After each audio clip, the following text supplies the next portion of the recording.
পঠন সেতু ইউটিউব চ্যানেলের পক্ষ থেকে সকলকে স্বাগত জানাই। আজকে আমি চতুর্থ শ্রেণীর ছাত্রছাত্রীদের জন্য আরো একটা নতুন ভিডিও নিয়ে হাজির হয়েছি।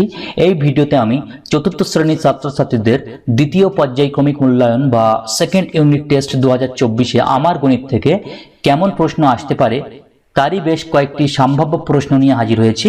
তো ভিডিওটি স্কিপ না করে তোমরা সকলে দেখো, এবং তোমরা যারা আমার চ্যানেলটিকে এখনো সাবস্ক্রাইব করে রাখোনি তারা এই চ্যানেলটিকে সাবস্ক্রাইব করে রেখে দাও এবং নোটিফিকেশন আইকনটি অন করে রেখে দাও, যাতে নতুন নতুন ভিডিও আপলোড করার সঙ্গে সঙ্গে তোমাদের কাছে তার নোটিফিকেশন পৌঁছে যায়।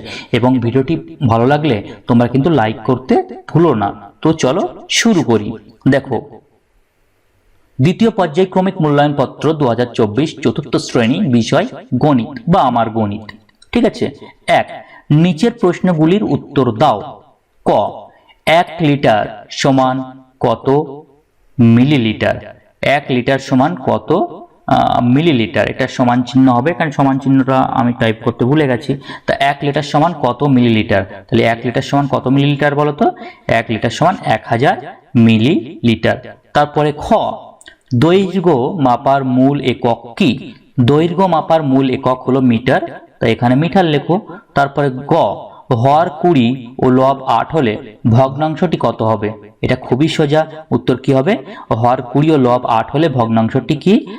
8 এর 20, তাই না? 20 ভাগের 8 ভাগ। আচ্ছা দেখো, ঘ, 580 মিনিট সমান কত ঘন্টা কত মিনিট? 580 মিনিট, মিনিটকে ঘন্টায় পরিণত করতে গেলে কি করতে হয়? যেহেতু 60 মিনিটে 1 ঘন্টা, তাই 60 দিয়ে ভাগ করতে হয়। তাহলে 580 মিনিট সমান কি কত ঘন্টা কত মিনিট? ঠিক আছে, তাহলে এটা হচ্ছে 9 ঘন্টা 40 মিনিট। ঠিক আছে, তোমরা এটা ভাগ করবে, 580-কে 60 দিয়ে ভাগ করবে, করে দেখবে 9 ঘন্টা 40 মিনিট হবে। ঠিক আছে, তোমরা ভাগ করেই কিন্তু লিখে দেবে এখানে। তারপরে দেখো, 2 এর দাগে শূন্যস্থান পূরণ করো। ক, ভগ্নাংশ গুণিতক হর সমান কি? অর্থাৎ কি ড্যাশ। ভগ্নাংশের সঙ্গে যদি হর গুণ করা হয় কি পাওয়া যাবে? তাহলে কি হবে এটা বলো তো? মনে করো 2 লব আর নিচে ভগ্নাংশ 2 আর 5, 2 এর 5 দিয়েছো, তার সঙ্গে যদি আমি হর মানে 5টা গুণ করি তাহলে কি পাওয়া যাচ্ছে? দেখো, এই হর হর কেটে যাচ্ছে, তাহলে কিন্তু লবটা পড়ে থাকছে, তাই না? তাহলে ভগ্নাংশ গুণিতক হর সমান লব। ঠিক আছে। তারপরে খ, দেখো, কোন সংখ্যার গুণনীয়কের সংখ্যা, কোন সংখ্যার গুণনীয়কের সংখ্যা কিন্তু নির্দিষ্ট, তাই না? গুণনীয়ক নির্দিষ্ট হয়, গুণিতক কিন্তু অসংখ্য হয়, এখানে নির্দিষ্ট হবে। তারপরে দেখো, এই চিহ্ন মানে ছোট চিহ্ন অথবা বড় চিহ্ন এটা বসাতে হবে, লেস দেন অথবা গ্রেটার দেন, এগুলো তোমাদের বসাতে হবে। তো গ্রেটার দেন, লেস দেন, তো এখানে দেখো আছে 1-এর 3 আর 1-এর 15, এটা কোনটা বড়? দেখো এখানে কি মানে 15 ভাগের 1 ভাগ এবং 3 ভাগের 1 ভাগ কোনটা বড়? অবশ্যই 3 ভাগের 1 ভাগ এটা বড়, তাই এটার দিকে হা করে থাকবে, অর্থাৎ এটা বড় চিহ্ন থাকবে। তারপরে দেখো ঘ, 3 কিলোগ্রাম 235 গ্রাম সমান কত গ্রাম কত গ্রাম ইন্টু দিয়ে 3-এর সঙ্গে কত গ্রাম গুণ করতে হবে আর কি। তাহলে আমরা জানি 1 কিলোগ্রাম সমান 1000 গ্রাম। 1 কিলোগ্রাম সমান 1000 গ্রাম। এখানে 3 গুণ আছে, মানে 3 গুণ মানে কত? 3 গুণ 1000, তাই না?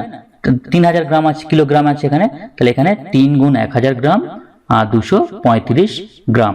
ঠিক আছে। তারপরে দেখো ক, ভগ্নাংশের লব একই রেখে হর বাড়ালে ভগ্নাংশের মানটা কি হয়? কমে যায়, এখানে কমে। ঠিক আছে। তারপরে দেখো, 6-এর মৌলিক উৎপাদকগুলির সমষ্টি হলো 3, 12, 5।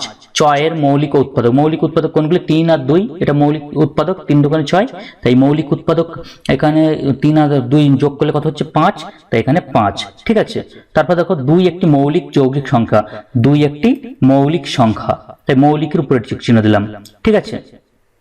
নেক্সট দেখো ঘ, কোন সংখ্যার গুণিতকের সংখ্যা নির্দিষ্ট অসংখ্য? কোন সংখ্যার গুণিতকের সংখ্যা কিন্তু অসংখ্য, অনেক হতে পারে। ঠিক আছে। তারপরে দেখো, 12/7 এর অর্থাৎ 12 ভাগের 27 ভাগের 12 ভাগ আর কি, 12/27 এর লঘিষ্ঠ আকার হলো, এর লঘিষ্ঠ আকার কত হবে? লঘিষ্ঠ আকার দেখো, 3/12, 3 9 27, তাই না? তাহলে এটা হবে 4/9, এটাই হবে লঘিষ্ঠ আকার। তারপরে দেখো, 17-এর 5-কে মিশ্র ভগ্নাংশে পরিণত করলে হয় 2/3-5, 1/7-5, 3/2-5, এটাই সঠিক উত্তর। এটার উপরে টিক চিহ্ন দেবো। ঠিক আছে। নেক্সট দেখো, নির্দেশ মতো যোগ ও বিয়োগ করো। এখানে একটা যোগ দিয়েছে, সেন্টিমিটার ও মিলিমিটারের যোগ দিয়েছে। দেখো এখানে দেখো 12 সেমি 9 মিলিমিটার, আর 8 সেমি 5 মিলিমিটার, আর 4 সেমি 8 মিলিমিটার, এগুলোকে যোগ করতে হবে। তো আমরা মিলিমিটারগুলো যোগ করলে কি কত পাবো দেখো, 9 × 14 আর 8, এখানে 22 মিলিমিটার, আর এখানে আমরা পাচ্ছি 24 সেন্টিমিটার। এবার আমরা জানি মানে 10 মিলিমিটারে 1 সেন্টিমিটার হয়, তো এখানে 22 আছে, তাহলে এখানে আমরা ভেঙে এটাকে আমরা সেন্টিমিটারে কনভার্ট করে নেব। কিভাবে করলাম দেখো, আমরা এখানে 20 + 2 মিলিমিটার করলাম, আর এখানে 24 সেন্টিমিটার করলাম। আমরা জানি 20 মিলিমিটার সমান কি 2 সেন্টিমিটার হয়ে যাচ্ছে, তাহলে 2 সেন্টিমিটারটা এই 24-এর সঙ্গে যোগ করলে কত হচ্ছে 26, তাহলে উত্তর হবে এখানে দেখো 26 সেন্টিমিটার 2 মিলিমিটার। ঠিক আছে, নেক্সট দেখো 8 কিমি 600 মিটার থেকে 4 কিমি 100 মিটার বিয়োগ করতে হবে। এটা সহজে বিয়োগ করে দাও। এটা দেখো, এটা সহজ বিয়োগ করলে কি হবে দেখো, 600 থেকে 100, এটা 0.00005 থেকে 1 বাদ দিলে 5, 500 মিটার হচ্ছে। এখানে 8 কিলোমিটার থেকে 4 কিলোমিটার বাদ দিলে 4 কিলোমিটার থাকছে, তাহলে বিয়োগফল কত, 4 কিমি 500 মিটার। ঠিক আছে, নেক্সট দেখো ভগ্নাংশের যোগ ও বিয়োগ করো।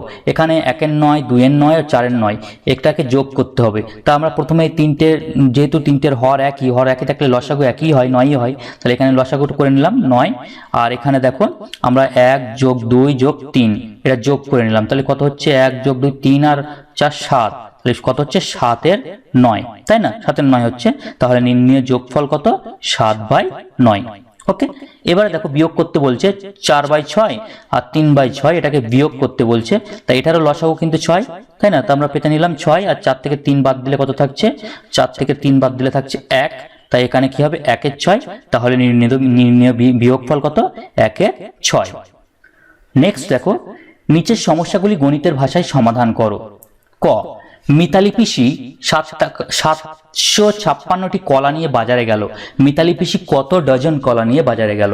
তোমরা সকলেই জানো কি 1 ডজন সমান 12টি, 1 ডজন সমান 12টি, তাহলে কত ডজন, তাহলে কি এই 756কে 12 দিয়ে ভাগ করলে কিন্তু উত্তরটা বেরিয়ে যাবে। তোমরা ভাগ যেভাবে কিন্তু শিখেছো, ভাগের সঠিক নিয়মে ভাগ করবে, আমি এখানে সংক্ষেপে করে দিলাম। তাহলে এখানে দেখো আমরা জানি 1 ডজন সমান 12টি, তাহলে 756টি সমান কত ডজন, এখানে দেখো 756 ভাগ 12, এটাকে তোমরা ভাগ করে বসাবে, ভাগ করলে কিন্তু 63 উত্তর আসবে। হ্যাঁ, তাহলে মিতালি পিসি 63 ডজন কলা নিয়ে বাজারে গেল। নেক্সট দেখো খ, একটি ফাঁকা 5 লিটারের জল রাখার জারে 2 লিটার 200 মিলিলিটার ঠান্ডা জল ও 1 লিটার 800 মিলিলিটার গরম জল রাখলাম। ওই জল রাখার জারটা ভর্তি করতে আর কত জল ঢালতে হবে? তা প্রথমে আমরা ঠান্ডা গরম মিলে কত জল ভর্তি করলাম আগে দেখে নেব। আমরা প্রথমে ভর্তি করলাম কি 2 লিটার 200 মিলিলিটার আর 1 লিটার 800 মিলিলিটার, এটা এইটুকু ভর্তি করেছি, তাই একটু যোগ করলে কত হচ্ছে 3 লিটার 1000 মিলিলিটার। আমরা জানি 1000 মিলিলিটার সমান 1 লিটার। ঠিক আছে, তাহলে এটা কত হচ্ছে, এটাকে আমরা কনভার্ট করলে 4 লিটার হচ্ছে। আর জারটি কত লিটারের, 5 লিটারের, তাহলে 4 লিটার ভর্তি থাকলে আর কত লিটার পড়ে থাকবে, সহজে বিয়োগ করতে হবে 5 লিটার থেকে 4 লিটার, মানে 1 লিটার জল ঢালতে হবে আর, তাই না, এইটুকুই উত্তর। তো আজকে ভিডিওটি এই পর্যন্ত। ভিডিওটি ভালো লাগলে অবশ্যই কিন্তু তোমরা ভিডিওটিকে লাইক করে দিও এবং বন্ধুদের সঙ্গে শেয়ার করে দিও। তো চলো শেষ করি।